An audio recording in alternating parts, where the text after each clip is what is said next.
Hey, and welcome on into the Party Pregame show on this Halloween weekend here in Auburn, Alabama. Thanks for joining us this Saturday morning. We're excited to kick off the second half of Auburn football season with you. Auburn took the bye week. So did we. Kind of had a relaxed week, but newsletter's back out. We got pregame this morning, so we're excited you joined us here for that. Well, we have a big show in store as we get ready to just talk about this Auburn-Arkansas matchup, really all the big games throughout the college football landscape today. And just really, I think something, I kind of hinted at it in the newsletter, but something we're going to talk about here with this Auburn-Arkansas matchup. Of course, we're going to get into all the drama that's happened this week with the Auburn football program and everything. But there's a lot of weird connections between the state of Arkansas and just Arkansas's football program as a whole and Auburn, which is really interesting because the two schools hadn't even really played. They played once, and we'll go through all this, but they played in the 1984 Liberty Bowl, and then they didn't play again until Arkansas joined the conference back in 1993 during Auburn's undefeated run when Terry Bowden was our coach. And so yeah, I mean, it's very interesting. We're going to go through all of those things, all the things I kind of read into this week, and highlight some of the things that were on the newsletter. But we're going to start off our show a little bit different. We're going to get to the Amazings team, but we have a new segment that I came up with this week, and it's called Pat on the Back. See what I did there, Pat? Yeah. So today, what we're going to do on Pat on the Back, we're going to start off the show by just highlighting something good that we've seen in college football, the sport, Auburn somewhere, and pat him on the back. So, not a lot of good has been coming out of the football program recently. Results-wise, optics-wise, just drama-wise, there has not been a lot of good. There's actually been a lot of bad, which we'll get into later in the program, but some good. I just think it's worth noting. You know, everyone talks about 2012, the team gave up and everything, and you know what? I will say this. The results aren't going the way we want them to, and maybe they'll get better, maybe they won't. I don't know. But at the end of the day, one thing you cannot say about this team yet, and hopefully you won't be able to, is that they've quit. When they got down 21 to nothing against Ole Miss, I was like, okay, this is where it's starting.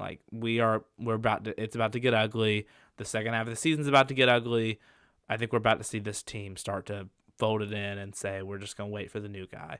But they didn't. They battled back. They, of course, didn't win the game, but they battled. And I think that's important to note is that this team, they aren't giving up when everything is against them. Everyone's counting them out. Everyone's already looking to the future. Everyone's already looking towards this new head coach.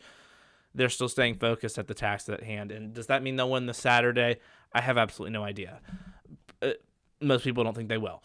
But I think it's worth noting they aren't giving up when things are getting hard. And that's where I'm proud of them for that. So pat on the back. Hopefully these segments will get a lot happier. But now we're going to start off the show how we always do. And I say that every time. We're highlighting the 1972 Auburn football team. And once again, my friends, we have highlights. Look at that. So, actually, a year ago yesterday, so on October 28th, I say a year ago, 50 years ago, my bad. In 1972, number 12 Auburn defeated Florida State. I believe it was number 9 Auburn defeated number 12 Florida State 27-14 in Cliff Harris Stadium. It was the homecoming game for the Tigers. Florida State's Heisman candidate Gary Huff, nicknamed the Magic Dragon, threw 4 interceptions for the Seminoles that day and only had 28 yards of passing. As the 1973 Gamarada put it, Huff went puff. Auburn was able to win. It was part of the win streak that made that Amazings team so special. And as you can see, Auburn scoring in Cliff Harris Stadium. It was the homecoming game back then against Florida State. So I think that's pretty cool as a whole. But you know what? I also think it's pretty cool. We found highlights for this game. And I think we're going to have highlights for the next couple of SEC games leading up to the big Bama punt game, which we'll highlight on Thanksgiving weekend for the Iron Bowl. So that's pretty cool. Shout out to the 1972 football team. And now let's go ahead and get into our Saturday slate here on this Saturday Halloween weekend Saturday slate. And we started off with, everyone thought this would be the whiteout, but then Penn State actually kind of got smart about it and was like, wait, Fox is going to make this at noon. we're going to do our whiteout against Minnesota, and they're doing their stripe game against Ohio State since it's going to be 11 a.m. Central Time. They're, of course, in the Eastern Time Zone. But number 2, Buckeyes, who a lot of people think might actually just be the best team in the country, will be taking on the Penn State Nittany Lions. Ohio State, despite these always being big games, Ohio State has had Penn State's number recently. They're on a 5-game winning streak. Of course, Penn State is coming off that big loss to Michigan in the Big House. It was a tough stretch for them. That was 2 weeks ago against when Auburn was playing Ole Miss. Then they beat Minnesota. Now they're playing Ohio State to continue this tough month of October. Ohio State hadn't really played anybody good recently, but I think this should be a pretty good game. I do think, however, I'll make this pick later, but yeah. Next up we have, I believe it's called, and I've never been and probably will never go, but it's in Jacksonville, the world's largest outdoor cocktail party. It should be a pretty decent game. We'll see how it goes. Florida taking on Georgia. Number 1, Georgia Bulldogs. They're having a great season. I think that's going to continue for the Bulldogs. Florida, they've kind of had an up and down year. They got ranked up real high after they beat Utah, but since then they had the loss to Kentucky. It's just not been anything too terribly special for Billy Napier in this first year. Of course, this would be a humongous statement win in Jacksonville. We'll see if they can get it done. As for the Dogs, I think I said this in the picks, and I'll say it again. I think this is just setting up. Both Tennessee and Georgia have big games this week. Georgia plays Florida. Tennessee plays a ranked Kentucky team at home. But I think these are just kind of the preludes for what will be a humongous game for the entire SEC East next Saturday in Athens for my friend's birthday that goes there. So that's kind of cool. Number 8, Oregon, who had quite the week. Bo Nix had an incredible game against UCLA in that top 15 matchup. Game day was their whole thing last Saturday. Now they'll be taking on Cal, a team that actually Cal has the all-time series over Oregon, 42-41-2, that being the 2 ties. And Oregon did win last year's matchup. I think the Ducks, I didn't pick this game, so I'll say it now. I think the Ducks got a chance. Bo Nix having a really special year. I think that Oregon-USC game and a potential Pac-12 matchup or championship game could be really, really cool. Shout out to Bo Nix. He's had a really good year at Oregon. He's made the most of it since transferring from Auburn. And it looks like the Ducks are going to be in a pretty good position. They might even be able to sneak into the playoffs. They had that big loss to Georgia to start the year, but I don't know. There's a big difference between a team at the beginning of the year and the end of the year.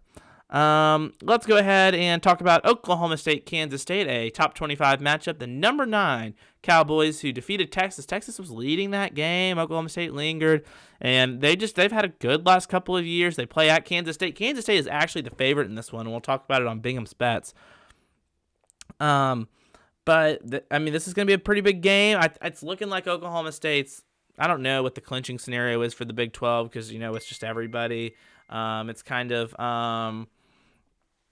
weird, I'm not going to lie, but I think it's going to be a pretty good game up in, what's that city called? Manhattan, Kansas. That's it. I knew that. Then, hey, shout out to the Gus Buzz. He had a birthday on Friday. Happy late birthday, Gus Malzahn, former Auburn coach, as we all know. They're taking on number 20 Cincinnati in the Bounce House at 2:30 on ESPN. This should be a pretty fun game, a big game for you, CF and company, just to see if they can maybe make a splash, maybe really start to get to the tops of the American Conference standings. Cincinnati looking to do what they've done before and, maybe sneak into a New Year's Six Bowl. They've had a last good couple of years. A lot of people were kind of questionable with what would happen with Cincinnati when they had multiple people graduate, but they're lingering. This should be a pretty good big game in the Bounce House, so best of luck to UCF and company. I did not pick this game. This is my upset special of the week. I like UCF in this one. Next up, we have a big game in Knoxville. It's the first time since 1951 both these teams are ranked playing each other. That's Kentucky and Tennessee. This should be a really fun game. Tennessee's wearing their all-black uniforms, so it's kind of a blackout vibe. In Neyland, everyone's saying it's Tennessee's on this destiny ride to win the whole thing, and maybe it is their year. We'll see. We're going to find out next weekend. But like I said, I think Kentucky poses a lot of threats. I think this could be a really good game, but I'll pick this one later. But like I said, I think both these games for Georgia and Tennessee, they're important, and you can't slip up. And if you don't act like you care about the team, they'll beat you. But I think it's the prelude to the ultimate for the East game next Saturday. Then you have Michigan State, only the fourth time ever that these two schools have played at night. One of those times was the crazy blocked punt that Michigan State won at the end. That's the thing, is Michigan's a 22.5-point favorite, but everyone said you don't know what you're going to get with Michigan State. This could be close. This could be a blowout. We'll see. It's going to be a fun one in the Big House at night. I think this is going to be a pretty good game. Michigan State, not as exciting of a season after a big first year under Mel Tucker with all the transfers. It's going to be an interesting one to watch. This is a game I would keep an eye on later in the evening. And then Ole Miss, Texas A&M. Ole Miss coming off that loss to LSU last week. I sure as hell got that game wrong. I got a lot of picks wrong last week. It was kind of bad. In the last couple of weeks, it's not been good. They're taking on A&M, and A&M has just had a lot of drama. They lost to South Carolina. Everyone's been fussing about Jimbo and why they need to fire him and blah, blah, blah, blah, blah. And everyone's been mad. And, yeah, I mean, Ole Miss, this is a game where Ole Miss could just kind of be like, oh, yeah, A&M, blah, blah, blah, blah, blah. We'll just bounce back. And I think the fact that Ole Miss lost last week might actually do them some favors. I wouldn't overlook A&M. They still have a lot of talent. That's what everyone's saying, even though Jimbo made a questionable comment about that earlier in the week. But this is an important game to watch once again. This will be SEC Network Saturday night. But you know what? At 11 a.m., the Razorbacks and Tigers will play in Jordan-Hare Stadium for the 30th time ever between the two programs, 29th since they've been in the SEC. That's Arkansas and Auburn. We'll just get into it. But just to basically set up this game, it's an inflection point. That's what the newsletter said. It's a moment where both these teams, they haven't had the seasons they've wanted to. I've been sad because I had to take the rankings off of both the teams for the graphic. But it's a chance for them to maybe turn it around. Auburn especially has a favorable schedule the next couple of games, teams that aren't looking so hot that they're about to play, and they got a shot here. But it all starts with Arkansas. And with that, let's go ahead and talk about this Auburn-Arkansas matchup really quick by rewinding, by looking back at some memorable Auburn-Arkansas games. And so we start off in the 1984 Liberty Bowl. This is the first time these two teams played. Bo Jackson had 88 yards on, I believe, 18 carries for 2 touchdowns. He had the MVP of this game. It was the first time they had played. Auburn is the 1984 season, coming off of the 1983 championship season for Auburn, ending in the Sugar Bowl. Everyone remembers that. Arkansas, this is the first year of their new head coach after firing Lou Holtz. They go 7-5. I believe they still played 12 games back then. But they had 7 wins. They were 0-2 excuse me, against ranked teams. And something I'd note for Auburn here, if you look at Auburn's 1984, they were ranked number 1 to start the year. They lost to Miami and Texas early in the season, their 2 non-conference games. And they went on a 6-game winning streak before losing to Florida and Alabama. And I think it's one of those things where just like this wasn't the season Auburn fans hoped it would be, but after a bad start, this team was able to rebound. And I think that's just like a little parallel I'm going to draw to this weekend. And it's more dramatic this weekend in terms of how bad we could be. But can Auburn turn it around? Can Auburn write a happier ending to a disastrous start? With that, let's talk about 1993. Let's see, 9 years later, this is the first year Arkansas had joined the conference. Auburn travels up to Fayetteville for the first time ever, and Auburn's undefeated season, undefeated, it was our undefeated regular season in 1993, of course, we all know. I actually saw on the concourse this week, I saw a sweatshirt that said, like, no TV, no bowl, don't care. It was something like that. It was phrased better. I just simply don't really remember what the phrasing was. But it was talking about the 1993 season. And I was like, oh, that's kind of a cool sweatshirt. But Auburn was able to win up in Fayetteville 31-21 in that one to, just continue the big season. The next game is 2006. Auburn fans, you're probably not going to love to hear about this one. But this is the game that Auburn was ranked number 2 coming in to it, looking like Auburn was going to have a pretty big season in 2006. And then this Arkansas team comes to town with this offensive coordinator named Gus Malzahn, if anyone's ever heard of him before. And, Auburn's number 2. It's at 11 a.m. It was the CBS doubleheader, but they have a night doubleheader and they have a day doubleheader. This is their day doubleheader, and Auburn's playing at 11 a.m.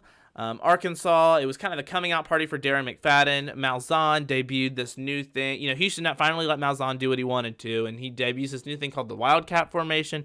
Arkansas ran all over Auburn in a shocking upset. Arkansas won 27-10 in Jordan-Hare Stadium. Big moment for Arkansas, kind of the not a very good look for Mr. Tommy Tuberville, and Senator Tommy Tuberville in that one. So that was a memorable game for the Arkansas Razorbacks. 2010, how can you forget this one? Just points and more points in that one. Cam Newton led the team. He had like 183 yards rushing, about 160-something yards passing, 1 passing touchdown, 3 rushing touchdowns. Just went nuclear. Auburn had a 28-point fourth quarter in which Auburn won the 2010 matchup, 65-43. Those Bobby Petrino teams actually had the best of Auburn outside of that 2010 game. Bobby Petrino won the 2008, 2009, and 2011 matchup. Of course, he didn't coach 2012 because the whole offseason stuff. But 2010 was the one time Auburn beat the Bobby Petrino-led Arkansas Razorbacks. Which is interesting because, Auburn almost hired the guy with the whole Jetgate thing. Another parallel. Of course, Gus Malzahn being their offensive coordinator, a parallel. Tommy Tuberville was from Arkansas, so everyone, the same thing with Gus Malzahn of, he's going to go to Arkansas every time there was an opening. Oh, Tommy Tuberville was going to go to Arkansas every time there was an opening. And then, Brian Harsin coached at Arkansas State. Look, the state, it just continues. And Malzahn coached at Arkansas State too. So just a lot of weird parallels in this one, but let's keep it going. 2015, another sad one. This is the last time Arkansas has beaten Auburn. And in this one, it took Arkansas 4 overtimes at home in Fayetteville. It was a rainy day, but it was a shootout, mostly because once you have 4 overtimes, you got to score a bunch of points. Arkansas won 54-46 in that one. Back in 2015, kind of a sad year for Auburn. 2020, Arkansas fans won't like this one because of the alleged missed call. If you remember, it was a rainy game. It was COVID. I was at that game with my friend Will Worth, and Auburn was down by 1 point. I want to say we missed an extra point. It was something weird, right? And or maybe we had missed a field goal prior. It was something odd. The weather was horrendously bad. And Auburn's driving to win, or to try and take the lead, right, with 30 seconds left. And Bo Nix fumbles the snap. It was a rainy day. Picks it up, and then spikes the ball. But he spikes the ball backwards, and so then it was ruled intentional grounding when it should have been a fumble, and Arkansas had gotten it. But they had already won the play dead. So Arkansas fans fussed, but Auburn ended up making the field goal and won 30-28. So, sucks. Then the next year, and what Arkansas fans were like, it's the revenge game. We're going to get back at them because they were having a good year with KJ Jefferson, and Auburn won 38-23. And Brian Harsin's only one of 2 games for Coach Brian Harsin that he's won on the road in the SEC. So shout out to Brother Brian, who's been in the news this week. But let's go ahead and just talk about Arkansas really quick. KJ Jefferson is back. That's kind of the main thing that everyone's been talking about. Arkansas, kind of a disappointing start to the season for the Razorbacks. Of course, we all know they were preseason really getting some love, and everyone was loving them. And then they lost. They open up with the win against Cincinnati. They win against South Carolina. They win against Missouri. They're 3-0. Well, they won their first 3 games, and they lost the next 3 games.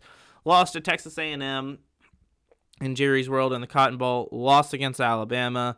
Lost at Mississippi State 40-17. Just really not a cute look for Arkansas. Then they won at BYU in a very random. Arkansas's non-conference games were kind of weird because they were later in the season. They play Cincinnati. They actually had a tough non-conference schedule this year if you think about it. They play Cincinnati. They played Missouri State. They suck.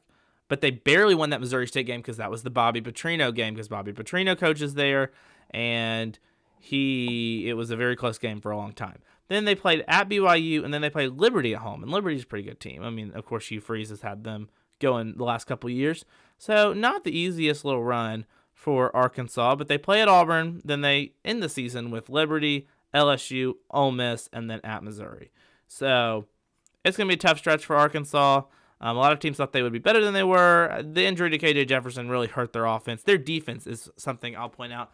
I don't think their defense is particularly good. I do think they'll be able to run the ball on Auburn's defense, and that's honestly my bigger concern. This is one of the first times in a while I would say I'm more concerned about Auburn's defense than I am the offense. Not to say I'm not. And look, I don't think Ole Miss's defense is that good. And I think that had a lot to do with Auburn's success, especially in the run game against Ole Miss. But I think it's also worth noting, adding Jeremiah Wright to that offensive line, I think could have really given a spark, and I think could help in the long run. But at the Auburn's gonna have to be able to run the ball, and they're gonna have to stop the run. It's the basics of college football. I think in this game, it's gonna be a big running game. Not gonna be a lot of passes from either side. So I mean, if you just want to talk about Robbie Ashford for a second. I think the biggest thing here, he was able to throw the ball and be pretty effective against Ole Miss. Hold on to the ball. It's the things for Auburn. It's the fundamentals of everyone's going to talk about the stat. Brian Harsin 9-1 after bye weeks. Auburn 9-1 after bye weeks in that same time period since 2013. I say that to say, it's just like when you've seen problems the whole season, what makes you think they're all of a sudden going to get better? In this, we worked the whole offseason on something, and then in one off week, it's like, we're never going to fumble again. I just don't know how much you can read into that, how much you can really believe in that. But Robbie Ashford, he is the starter. Someone asked me, was like, wait, is he really? I thought he was still the backup. No, TJ Finley is obviously better. And then they put TJ in to make a statement, and then Robbie came back out because he is he has been better. And I think it's one of those things where the offensive line, and everyone said this, if the offensive line is going to be this bad, for lack of a better term, then you might as well have someone that can run away from the defenders better than TJ can. And so Robbie's been that answer. He's been able. There's been multiple times, especially in the Ole Miss game, where he turned just disastrous plays into positive yardage. But it's kind of the feast or famine thing with Robbie, and if he can be more consistent, will be a key for Auburn in this one. But there's a lot of talent there, and I think people see that.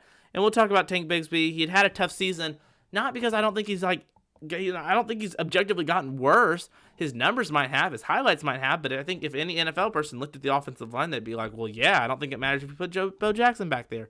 But maybe it's just this weird voodoo. But Tank Bigsby, he was able to run all over Ole Miss like usual. How does this continue to happen? I don't know, but it's rather hilarious. And we'll see if Tank and Jarquez, this just kind of back-to-back running attack, can continue to keep that success going. They had a really good game against Ole Miss, and I think it's just one of those things of, can Auburn run the ball? And I think one thing for Auburn is, can Auburn run the ball effectively on first down? I think that's just something worth noting because, I mean, of course you want to run it good on first down. You want to run it well on every single down, but Auburn's had a number of explosive plays this year. We've had a lot, especially with Robbie Ashford. I'm thinking of this LSU and these Ole Miss games. We've had a number of 20-yard plays, but we'll go 20 yards and then go 3 and out. And it's one of those, if we can stay in front of the change, and this is true for every offense in America, if you can stay in front of the change, you're statistically better. And the problem is Auburn's not only stayed behind the change, we find ourselves in a 2nd and 13. It's can Auburn positively move the ball forward on first down to put themselves in better positions, especially after explosive play? We'll see. Just Tank Bigsby example of a player. There's been all the drama this week about Auburn's had 4 players exit the program for various reasons, entering into the transfer portal. We'll name them down real quick. Tavarius Chick Dawson, listed as a starter towards the beginning of the year, and then really just saw his playing time decrease, so he's transferring. Landon King, we already know he was doing the red shirt. He's transferring now into the transfer portal.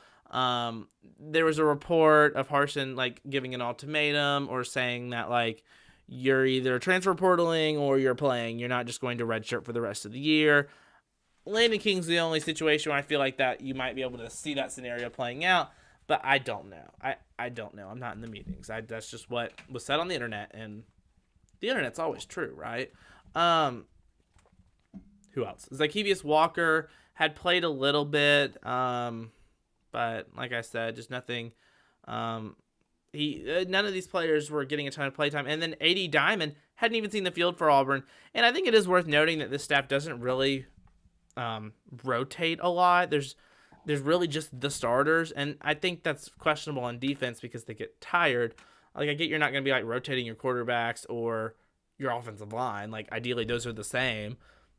But especially on defense, it's been very interesting to see. I don't know.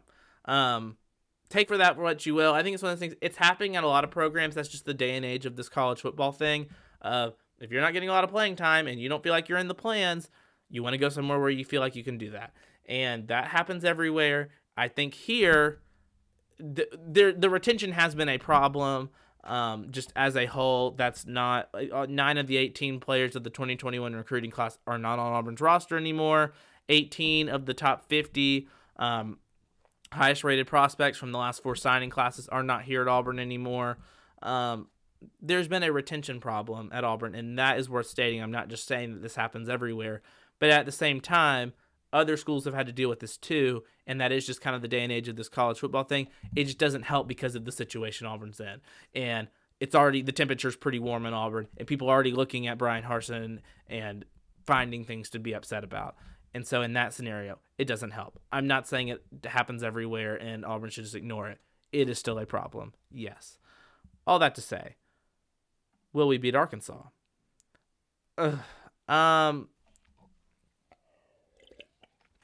As I stated in the newsletter, I mean, a win today is not going to change everything for Brian Harsin. It's not going to just save his job. It's not going to turn the whole program around. It's not going to fix all the problems we have.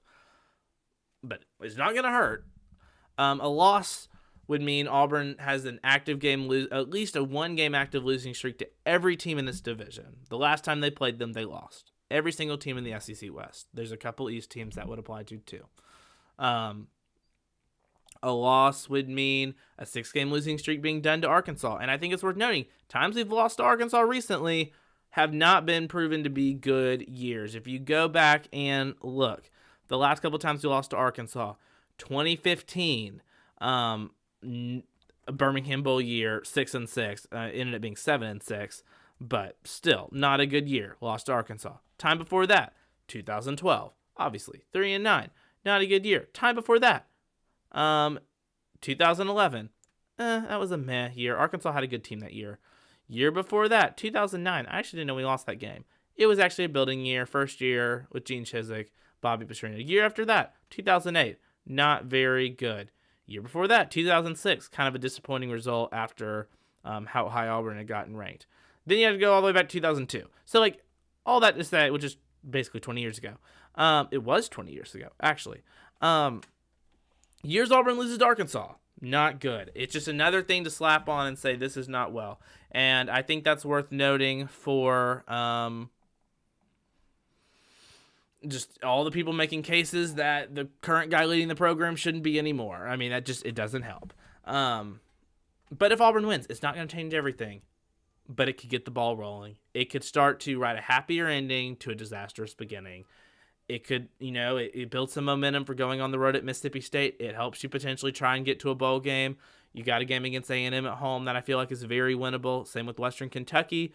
And I think Mississippi State is a winnable game on the road. That's probably the hardest of the next 4. And then you play at Alabama, which is a hard place for a good Auburn team to win. And this team is, results-wise, not been good yet. With all that, let's get into a happier part of the program, and that is Bingham's bets. Fabulous Bingham's bets. So we got our bets right here. Let's actually make sure I said all my stats. First time Auburn has been this is part of the bets. This is the first time Auburn has been a home underdog against Arkansas since 1998. So there's some knowledge for you. Not really happy knowledge. But let's look at this. First off, number 2, Ohio State. Number 13, Penn State. We talked about this. Ohio State is a 15.5-point favorite. 61 over under. I would take Ohio State in this one. I know it's a big game. I know it's Beaver Stadium. They'll take a win however they can get it. But I think the Buckeyes got something. They can score and score fast. Next up, Florida, Georgia. Georgia's a 22.5-point favorite. I'll take Florida on the line. It could be like a 20-point win. I don't think Florida's that uncompetitive. So I'd take Florida in that line. Oklahoma State, Kansas State. Kansas State, despite being the 22 ranked team to a number 9 team, is the favorite at home, 1.5. I think Oklahoma State is going to win, so I would take Oklahoma State against the line.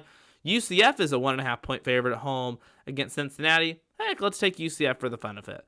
Missouri is playing at South Carolina. South Carolina only a 3.5-point favorite at home to Missouri. South Carolina could goof it up, but I would take South Carolina pretty big in that one. I think I'm feeling the love in Columbia. Ole Miss at Texas A&M. Ole Miss only a 2-point favorite on the road in Kyle Field. I think Ole Miss is going to win this one and by more than 2 points. So I take the Rebels. And then Michigan State, Michigan. This is the game everyone's been weird about. I'm going to take Michigan State in this one. I don't know if they're going to win outright, but I think that it's going to be closer than 22 points. It's a rivalry game. It's at night. It could get weird. I don't really know what to expect. And I think this could be a pretty interesting one when things are all said and done. So that's been Bingham's Bets. So with that, we really went through the show pretty fast today. But, it's 11 a.m. game. You don't got all day to watch. We got to get to the stadium. Heck, students, you got to be there at 9 a.m. So we got to get out and go, right? So with that, we'll go ahead and get ready to show our picks from Byron's per usual. Basketball season is coming up. This Wednesday, I believe. I believe it is Wednesday. Auburn basketball plays an exhibition game against University of Alabama Huntsville. It literally does not matter at all. But just being for real with everyone, because remember the year Auburn actually lost their exhibition game, the year that they won the SEC regular season the first time, and that was right after all the Chuck Person stuff came out and everyone freaked out, and then it was like, oh wait, we're actually good. Auburn plays on November 2nd, Wednesday. So we're so close to the exhibition game. We're going to have Patrick Party coverage of college basketball season. I'm actually very excited about it. I'm pretty excited about it. It should be a lot of fun, but I will say that we are going to stay, even though I think we're all ready for basketball season. I think we're kind of ready for this football season to be done too. But even though all of that, I'll say this. Where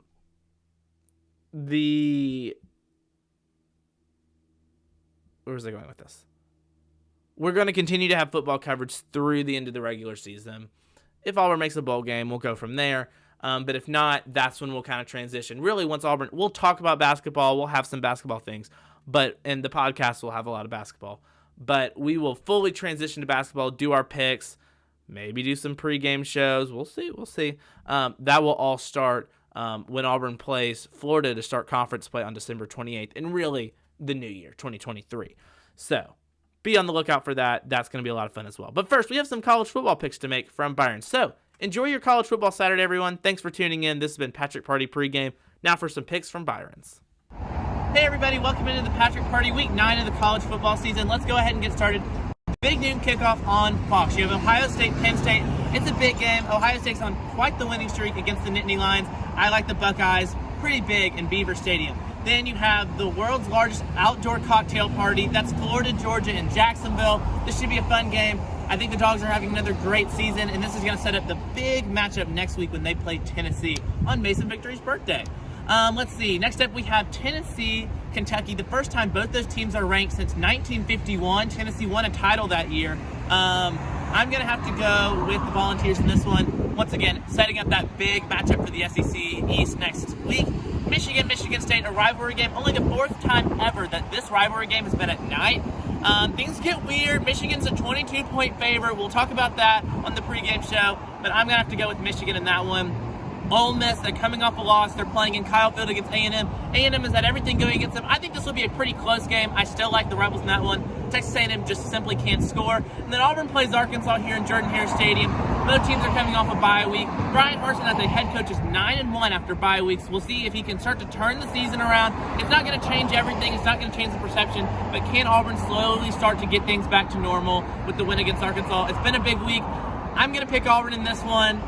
Maybe that's just wishful thinking. KJ Jefferson is back, and that's going to be a big key for the Razorbacks. That's it from the Patrick Party here from Byron Smokehouse.